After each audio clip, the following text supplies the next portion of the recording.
With that, I would like to introduce our spotlight speaker today, Kelly Ross. She is with Echo Collective, which is a program that we love to support here at the Focus Suites. And I think you have a slideshow for us, so I'm going to let you take it away. Thanks, Brooke. Thanks, everyone, for coming this morning.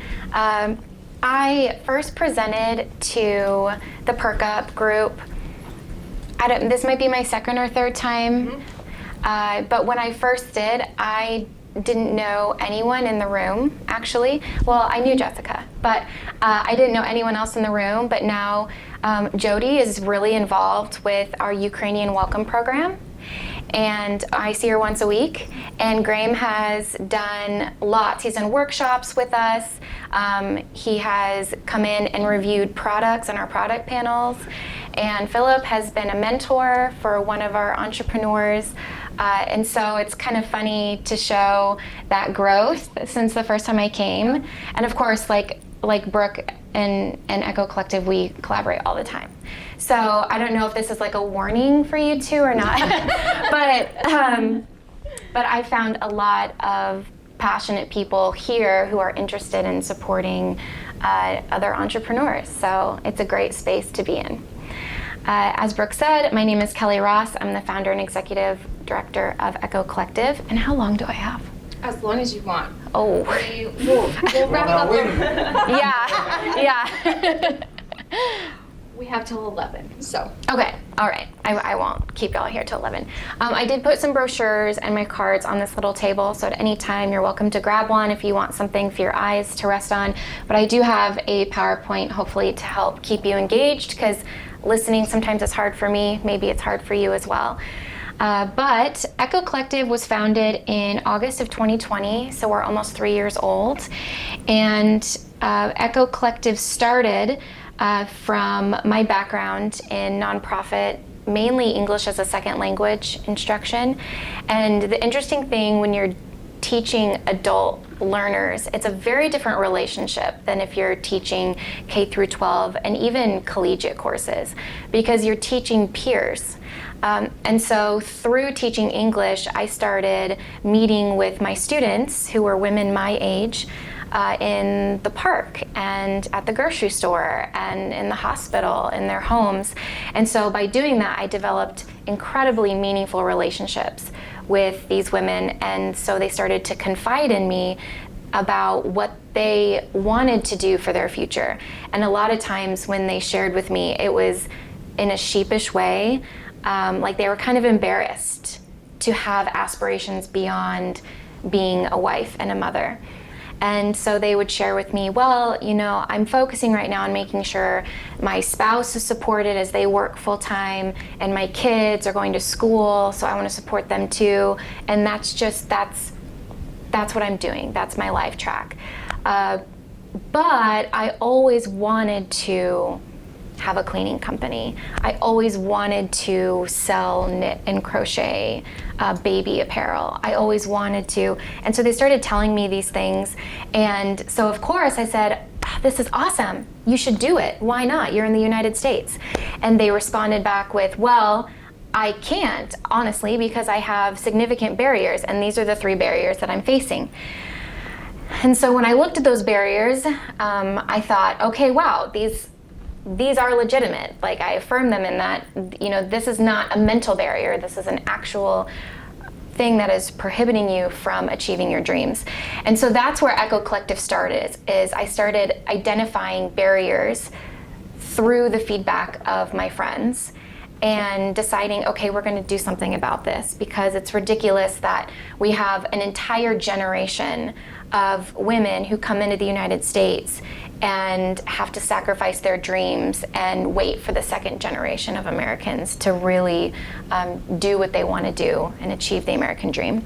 So ECHO actually stands for Empowering Communities Through Her Opportunities, because that's what we're focused on. We, of course, work with refugee and immigrant women, but it is a community-wide empowerment, because when we are activating the skills and the resilience and the motivation of your neighbors, that is going to affect you, and that is going to make your life better as well.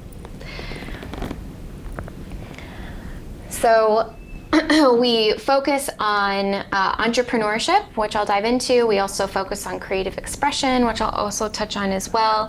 But we really want to focus those barriers that can be overcome by mitigating the English language requirement. A lot of times when the women do express what they want to do at other places in Lincoln, they're told, oh, that's awesome, you can totally do that, but you should learn English first. You should become fluent in English first. And anyone who has taken a language course knows that language is incredibly complex, and some people have an aptitude for numbers, some people have an aptitude for language, and it's unfair to expect someone to be fully fluent in a language when their level is just fine. And so at Echo Collective, all of our programs serve women at an intermediate level of English. Everything we do, the way we speak, the way we interact, all of our materials is at an intermediate level. So it's accessible to them. So we're taking all of this jargon and we boil it down to the bones of the matter. So the Refinery is the name of our entrepreneurship program. And it is a true incubator where we bring women and their ideas in, and we support them so they can flourish. Sometimes we do act as an accelerator as well. Women come in with established businesses and we help tweak them so they can grow them even bigger. But I like to rely on the incubator definition. So we have graduated 29 women since August of 2020. Yeah, which is remarkable. So when I first started this, I knew the first group of women personally. And after that, I thought, well, we'll see if Lincoln needs this or not. The community will tell me. As entrepreneurs, your market will tell you if they want your product or service. So I was just moving forward like that. If women come to me, then I know that this is a needed program in Lincoln. And so as you can tell, with 29 women graduated, I have 10 coaching clients right now. We'll have 6 women start again in August for our incubator. And I have a wait list of 10. Wow. So the women are contacting me all the time saying, I can't believe this exists. I'm so excited to hear about you. Let's get connected. So our program is 16 weeks. And we focus on 3 different pillars. The first one, as I mentioned, everything we do is focused on the English language learner. So to begin our programs, to begin our lessons, we always focus on vocabulary. What are the key words that we're going to be using in this presentation? We have a slower pace in our speech. We try to avoid slang and idioms, even like the verb get, which in English, you can use get to do a lot of things, and it's very confusing sometimes when you're trying to translate into other languages. Our curriculum is 100% supported by the community.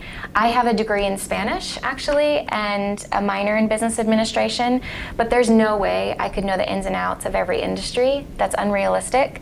Maybe in 30 years I will, but now I definitely don't. And so what I do is I partner with people in the community who have expertise in that area, and we prep the women for an hour, talk about big picture concept, and then we bring in the speaker to drive the idea home. And so, for example, we do strengths coaching through Gallup, and Brooke assists with that. We talk about understanding your customer using the jobs, pains, and gains model, and Brooke also helps us with that. We talk about intercultural communication, and Graham helps us with that. So as you can see, there are so many incredible people in the community, and by bringing them in, not only are we benefiting from their knowledge, but we're building out the support system of our entrepreneurs. And lastly, we have industry-specific mentorships. So in the top right, that's Bia Espinoza, and she owns a balloon bouquet and dessert business. And so she's standing with Gayleen of Lulu Bee Chocolates. And so that's an example of how we partnered two people in the dessert industry, very different desserts, but Gayleen was able to help Bia refine some things in her product offerings. And I love being interrupted, so if you want to interrupt me at any time with questions, I welcome that. In the middle picture, I don't know if you recognize it, but that is the elevator right over there. So we do lots of field trips, as many as we possibly can. And so we do always go to a Perk Up Thursday, every cohort. And so this is the women, this was in fall. So, and then the woman on the far left with glasses and curly hair, her name's Darian, and she is our lead instructor. So if you see them out and about, usually they're with Darian. The women that we work with are primarily from the areas encircled on the map. So that would be Mexico, Ukraine, Iraq, Iran, Afghanistan, Myanmar. We've had one woman from Cambodia and Sudan. So that kind of represents the immigrant and refugee population we have in Lincoln as well. Of course, all of these women speak at least 2 languages, and as you see, the majority, over half of them, speak 3 languages or more, which is incredible to do. It takes a very special mind to juggle multiple languages. And then all of them do have a full-time job in addition, or 62% have a full-time job in addition to their business. So it shows that these women are very motivated, they're very resilient, and they're ready to jump into being an entrepreneur. In order to participate in the refinery, you need to have a business or have a viable idea to start a business. I meet with them before the cohort starts, and we talk about everything to make sure that they're ready to start a business. They do need to speak at least intermediate level English, and then of course they need to bloom where they're planted, which all of these women so far have been incredible. So these eligibility requirements are simple. This means that we have had women come to us who have never worked with technology until they stepped foot in the country 5 years ago. We have women who got their first smartphone when they were 13. We have women who were never permitted to go to school at all. And so for them, being in a classroom is completely new, and understanding how to learn and how to study are skills that they're building in addition to learning how to be an entrepreneur. And then we have women with law degrees, master's degrees. So that means we keep our cohorts small. We keep our cohorts at about 4 to 6 women. We never go smaller than 4 because we want that critical mass. We don't go bigger than 6 because making sure we're meeting the needs of each woman is a full-time job. Darian can attest, it is a full-time job. So I put 3 slides in here of women who've graduated with us so you can kind of get an idea of the diversity of women that we work with. So Marcela graduated in 2021. December of 2021, and she has a law degree. She's from Monterrey, Mexico, and she moved here wanting to help the Latina community focus on their health. And she had a gym, in addition to being a lawyer, she had a gym for a decade in Mexico. So she's a real go-getter, and so she established the movement LNK. And at the top there, you'll see their Instagram handle if you want to follow them. But Marcela is incredible. She started her own business here, and now she actually works at El Centro, the Hispanic Center, and she is a community advocate there. So she's doing it all.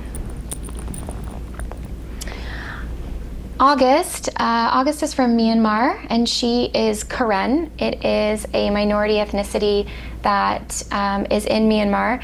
And I don't know if you're aware, but Myanmar has had one of the longest civil wars ever in the history of the planet. So it's going on over 80 years. And minorities such as Karen are always targets. So they've been targeted for the past 80 years. And so that causes them to live a very nomadic lifestyle. So they do live in a jungle environment. You traditionally don't find Karen in urban environments. And they live in the jungle because it's very easy to sit down and pop up, sit down and pop up. So that's how they live. And then if the threat gets too intense, a lot of them move east and cross the river into Thailand, where there are refugee camps. But Thailand does not recognize them as residents of Thailand, so they are essentially prisoners in these refugee camps. They can't go back to Myanmar. They can't go into Thailand. There are Thai police stationed at the borders of these refugee camps. And so they are dependent upon the economic ecosystem that they create for themselves in these refugee camps. The United Nations at times will pass through these camps and formally register them as refugees, but this is not something that's on a schedule. So the camp that August is from, it's been, I think, 10 or 12 years since the United Nations has passed through, which means that families are separated because some of them are registered and resettled and some of them are not. So we have an entrepreneur who is here as a single mom with 2 girls because her husband was never registered, and so he's still living in a refugee camp with no options. There's no options for her to bring him here. People you work with, they come to the United States, so they go back to their original lifestyle and livelihoods. I guess, like, do you have them relocate from here and back to the original country? We haven't had anyone do that yet because although the United States has many flaws, we're still that shiny beacon of hope. So we're still the place where you can make your dreams happen. And so no, none of them ever want to move back, especially because the majority of them, 95% of the women we work with have children, and they see a much more positive future for their children here in the US. That's a good question, thank you. So August, as you can see, she designs apparel. And I'm actually wearing one of her designs today that she custom made for me. So you'll see the pattern, the zigzag pattern, that is traditional Karen fabric. Weaving is a very strong tradition in the Karen community. So they weave, like this was woven on a loom. This was not done by machine. And then she cuts pieces of this traditional fabric and puts it into more modern designs. So yeah, August is incredible. August graduated with Marcella, so she graduated almost 2 years ago. And then last, I want to talk about Saja. Saja's from Iraq, and Saja does have a master's degree in agricultural engineering, but she got into wood burning when she moved to Lincoln, so she wanted to send her mom a Mother's Day gift. Her mom still lives back in Baghdad, and she couldn't find anyone who would ship to Iraq, and she wanted something that was wood burned. She had this idea in her head. So she thought, okay, I'm just gonna do it. And that's how all great businesses start, right? I'm just gonna do it. No one else can do it the way I want it. And so here she is now. She has a fully thriving business. She does, accessories, she does cheese boards, she does wall hangings, whatever you can imagine.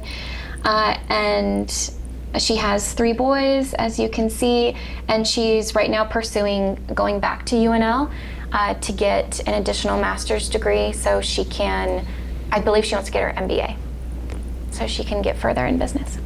Yeah. Oh, and Saja graduated in December of 2022, so she's a more recent graduate. So that is our entrepreneurship programming. We also have art programming because we had a lot of women ask us, I don't want to start a business, but I really want to learn how to sew. Where can I do that? And there are options in Lincoln, but a lot of them are either like exclusive to nationality or they're like a 6-week program. And these women were looking for community. They wanted to spend more than 6 weeks with someone and get to know them better, so they felt a sense of belonging in the United States. So that's where our art programming comes to play. So right now we have quilting, bead weaving, and textile weaving. And those are courses that initially we offered as 8 to 12 weeks, but we found that those actually fit much better in our welcome circles. So our welcome circles arose from the crises in Afghanistan and Ukraine. And so we found that the majority of women who wanted to spend time with us and who really needed to build community were from Afghanistan and Ukraine.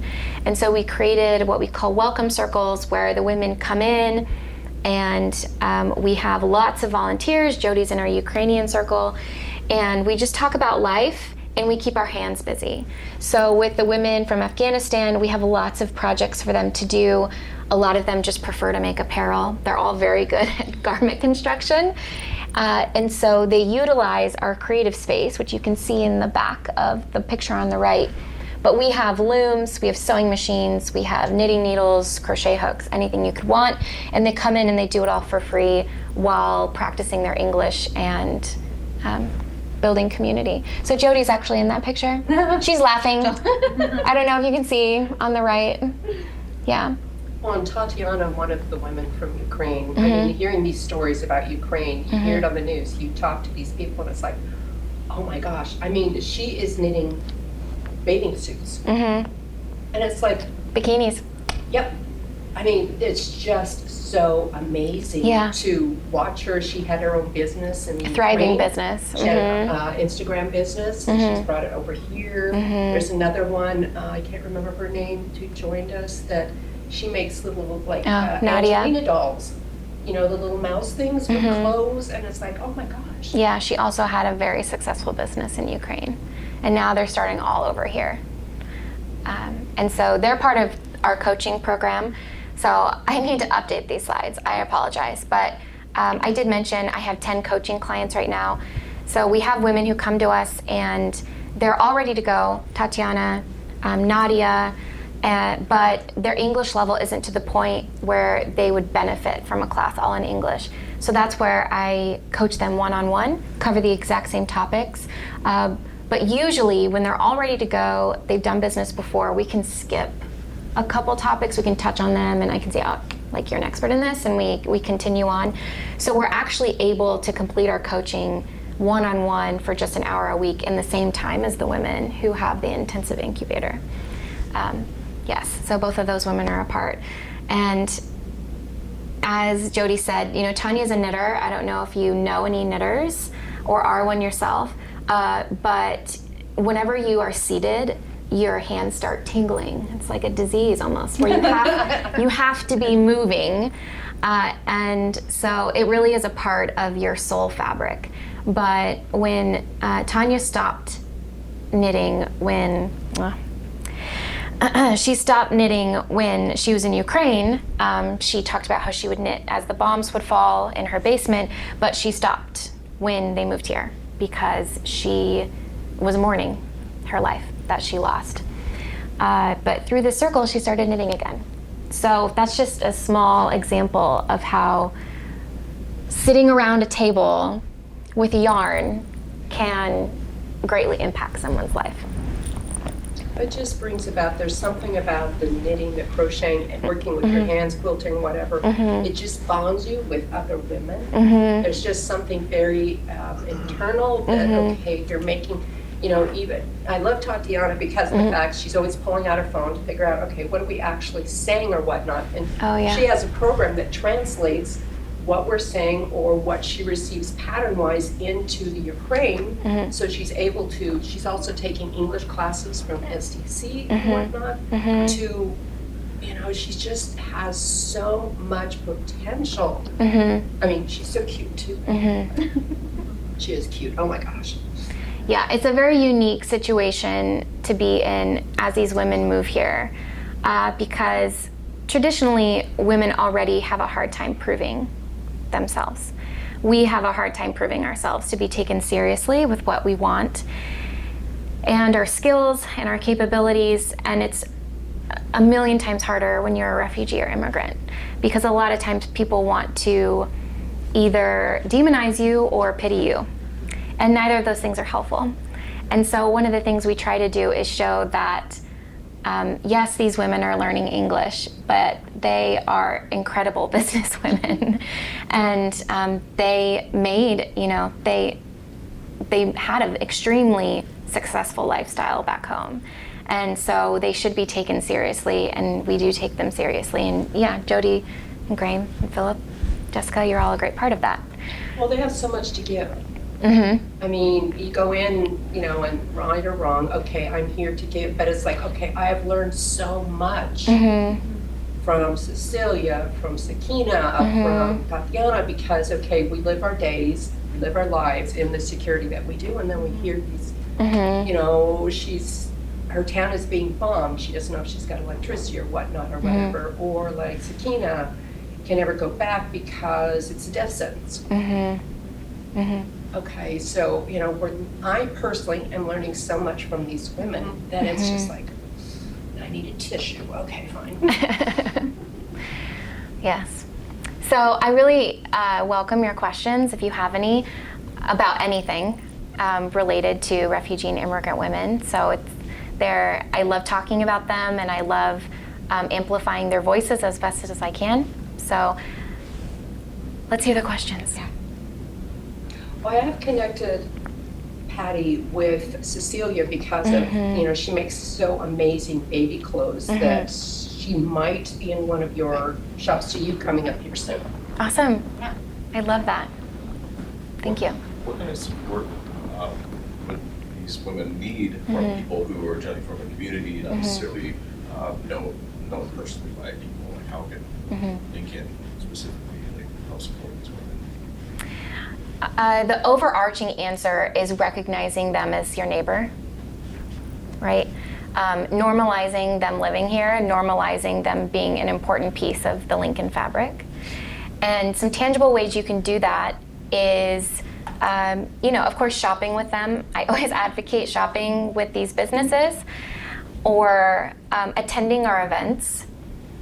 They love talking to people who were born in the United States who come to our events, because it's very affirming to them, because by just showing up, you're telling them that they belong here. And then supporting Echo Collective in any way you can. I mean, this month is Give to Lincoln Month. I'm sure you all have heard about it. Yeah, it's a citywide fundraiser, which is actually quite successful, even though we have 500 nonprofits fundraising at the same time. But as you've kind of heard, having a safe and nurturing space where women can come in and be themselves with professionals like myself and my staff, that's incredibly important. So we laugh the majority of the time, but sometimes, we're talking about really heavy stuff. We're not immune to referring women who are experiencing domestic violence or food insecurity, or just a range of really heavy topics. And so supporting Echo Collective supports those women to make sure that they can overcome those terrible situations that happen to them. Yeah, I'm kind of curious because just conversations that I have with people who have a business idea or a nonprofit idea, and I actually knew Kelly from her job before she was a job and Echo, building that as a side gig. And people tend to ask me, like, well, should I get a business loan and jump right in, do it as a side gig? So I'm wondering now that you're full-time Echo Collective and you can see it in the rearview mirror. Are you glad you did it that way, or do you wish it would have been something you just would have maybe jumped right into the deep end and said, Like as in establish it as a for-profit entity? No, I mean, just like, were you glad that, looking back, are you glad that you started it as a side hustle while keeping your job, Oh. Well, I would say that wasn't a choice. Well, I know sometimes it's not. Yeah, right? so But, I don't know. Unfortunately, I didn't have the freedom of circumstance to decide if I just wanted to jump fully in, because it is a nonprofit. And so us existing is at the mercy of the residents of Lincoln, really. So, yeah. I had no choice, but I'm very lucky now. As of July last year, Echo is my primary job. It's not my only job, but it takes up 95% of my time. So I'm very fortunate that Lincoln has seen what we're doing and has deemed us worthy of support. I really appreciate that. Yeah. But I do, like, switching to our women, I always encourage our women to bootstrap as much as they can. I think sometimes entrepreneurship can run this fast-paced life of getting a loan quickly, and especially with the women we work with who are usually more unstable economically. We always talk about, okay, could you get a part-time job? Could you get this? Could you get that? What about your husband's job? If they're married, things like that before we would ever consider a loan. But we do have some entrepreneurs who their businesses are big enough now where I would feel very confident in helping them acquire a loan because they're stable, they're successful, they've made great business choices. So, yeah. Do you want to share about some of the events that you host? Yeah, so we have 2 big events every year. One is our Trivia Night fundraiser in February, and we sold out in just a couple weeks this year, which was a shock. And so we're already looking for a bigger venue. We outgrew Robbers Cave, their event space. So if you know anywhere that can hold 200 plus people and wouldn't cost a nonprofit an arm and a leg, let me know. And then in August, we celebrate our birthday, just because the women, after they graduate from our programs, they never graduate from Echo Collective. They're always a part of what we do. They're always back in our offices. They're mentoring our new graduates, or they're coming to me with ideas like, Kelly, I want to throw a market before Ramadan starts. And I'm like, let's do it. Let's do it together. And so these women, we all come together and we have just a big birthday party with stuff for kids. Of course, we have a market. We have free food, and it's a great time. That happens in August. And this year, I believe it's August. I don't know what it is, but like 3rd Saturday of August. Yeah, but it'll be on our socials. Follow us on social media. That is the best way to stay up to date with things. We also have a newsletter. I send out one a month. I don't send them out frequently because I also suffer from having my inbox way too full. This month I am sending out a couple more because we're campaigning, but usually it's just one a month. So I can sign you up if you give me your business card, or if you go to our website, there will be a pop-up that you can sign up. So. And I checked with the gala. They're pretty reasonable. Where? The gala, it's over there where the original runs used to be. What is it? Oh, I've never heard of it. Park and Van Dorn. Yeah. Oh. And they'll easily like 200. Okay, I've never heard of this I place. haven't either. The gala, it's. Okay. Yeah. It's been a number of different names, right? That's the most recent one that I'm familiar, and I've met Yeah. the owner. It's really, really nice, really easy to work with. So, and it was Yeah. recent. Okay. And what part of town? I heard you say Park and Van Dorn, but where is that? Well, it's basically on the way to Pioneer Park. The Oh, okay. original Runza used to be out there. Now Oh, it's okay. some, I don't know, buildings, but there's the gala one, wedding venue or whatever, and Okay. then there's another one over here. But yeah, Okay. really, really nice guy. Oh. Yeah, it's like West Van Dorn. Yes. Okay. Sure. It has not, I can't think. I'll look of into what that. it's Thank you called so much. before. Yes, I Yeah. know what you're talking about. Thanks, Jody. How would, well, most everybody here is already involved. I know. But anybody watching this on YouTube later, if they wanted to become involved, how would they do that? So if you would like to volunteer your time or your talents, then you can go to our website. There is an area for volunteers that you can click, and you just send a form, and then our volunteer coordinator, Valerie Knapp, will be in touch with you. And then obviously you can donate on our website, or you can go to our Give to Lincoln page in the month of May, because that's where we're trying to funnel all of our donations. Fantastic. Does anybody have final questions or comments for Kelly? What keeps Kelly perked up? Oh, thank you, Jody. My one canned question I was supposed to ask. That's a fun question. I like that. I don't think I was asked that last time. Probably Good not. addition. So I'm married, and my spouse is incredible. I joke that he's not a volunteer; he's voluntold. Yeah, but he's really great about it. So he helped me a lot, especially when Echo Collective started. He came up with the acronym ECHO. So thanks, Michael. And so he's supported me like the whole way. So whenever I get to spend time with him, it's like a calm Zen space. So and then I have 2 dogs, and they're just the best. So they make me excited. And then I love to dance, honestly. Oh. Anytime there's music on, I just love to bop around. So, yeah. The other question we asked, this one might be kind of hard for you. Do you have a favorite local restaurant or business without outside of Echo? Okay, I can't say it. Okay, Yeah. that actually makes it easier.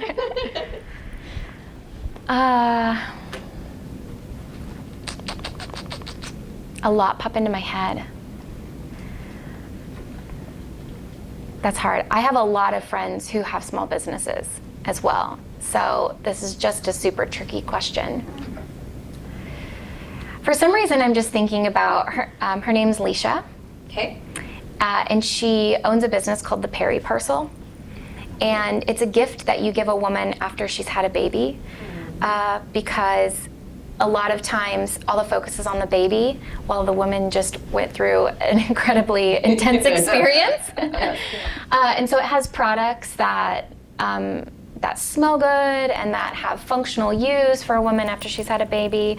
And so she started this business several years ago, pre-pandemic. And so I think what she's doing is really great. That's awesome. And say the name again. It's called the Perry, Peri. Perry Parcel. The Perry Parcel. Yeah, an amazing baby shower gift. So, Fantastic. yeah, and she does have a website. You can just order online. So. Yes. Well, if we don't have any final questions, thank you so much for being here and Yeah, thank come you. back for your 4th time. I know. 5th time. We'll have you anytime. Yeah, next time I come back, everyone is going to be a volunteer of Echo, and I'll be like, well. Or just having a group meeting. Yeah, exactly, yes. Thank you so much. Thank you, everybody, for being here.